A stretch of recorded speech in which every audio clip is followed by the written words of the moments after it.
Alors, bonjour. Aujourd'hui, nous parlons d'un sujet difficile et d'un sujet qui affecte la très grande majorité d'entre nous.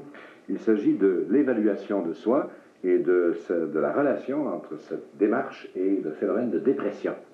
On peut peut-être dire un mot au début là, sur l'importance de ce sujet-là.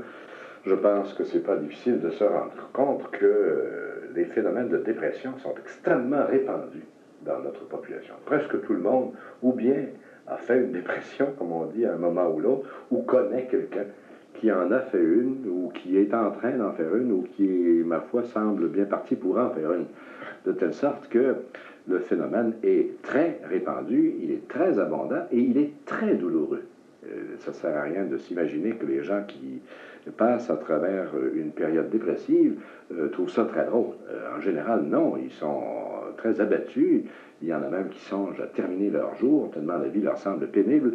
Donc, on a affaire à un phénomène répandu, douloureux, pénible, pratiquement universel sous toutes les civilisations et sous tous les soleils. De telle sorte, ça vaut vraiment la peine d'essayer de comprendre qu'est-ce qui peut bien amener ce phénomène-là dans la vie de tant d'entre nous. Alors, comme la dépression est en grande partie une émotion, on peut parler d'un état dépressif, mais aussi de l'émotion de dépression, elle est bien sûr, comme nous le savons déjà, causée par une ou des idées qui surnagent dans la tête de la personne qui connaît le phénomène de dépression.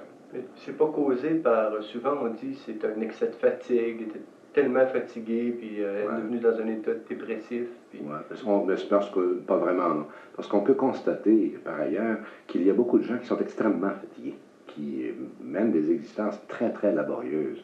Je pense, par exemple, à certaines personnes qui travaillent, bon, dans des mines de charbon ou qui font de la pêche en haute mer, des occupations qui sont épuisantes et qui ne sont pas nécessairement déprimées.